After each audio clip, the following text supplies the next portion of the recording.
मित्रों, कर्म के पास न कोई कागज होता है न कोई किताब, फिर भी यह पूरी दुनिया का हिसाब रखता है। ऐसा कहा जाता है कि हमारे पूर्व में किए गए कर्मों का फल हमें आज मिलता है और आज किए गए कर्मों का परिणाम हमें भविष्य में प्राप्त होता है।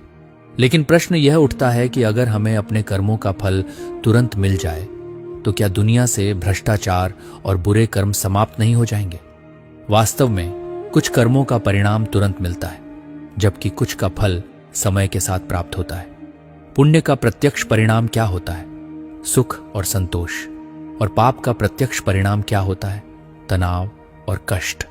उदाहरण के लिए, यदि आप किसी जरूरतमंद को भोजन कराते हैं तो उसका खर्च तो मामूली होता है, लेकिन इसके बदले में जो आत्मिक संतोष प्राप्त होता है वह अमूल्य होता है।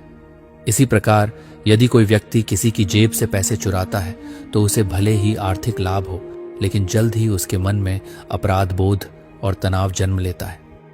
कर्म का अपरिहार्य न्याय। हर कर्म का परिणाम निश्चित है, हम उससे भाग नहीं सकते, चाहे हम कितनी भी कोशिश करें। अच्छे कर्म सुख और समृद्धि लाते हैं, जबकि बुरे कर्म दुख और विपन्नता। यह नियम अटल और अचूक है। कभी कभी पुण्य का फल तुरंत मिलता है तो कभी उसमें समय लगता है, लेकिन यह निश्चित रूप से प्राप्त होता है।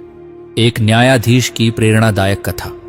यह कथा एक न्यायाधीश की है जो वेदांत और कर्म के सिद्धांतों में दृढ़ विश्वास रखते थे। एक दिन जब वे सुबह टहल रहे थे तो उन्होंने देखा कि एक व्यक्ति भाग रहा है और उसके पीछे भीड़ दौड़ रही है। तभी किसी ने उस भागते व्यक्ति को चाकू मार दिया, जिससे उसकी मृत्यु हो गई। न्यायाधीश ने यह पूरी घटना अपनी आंखों से देखी, लेकिन चुप रहे।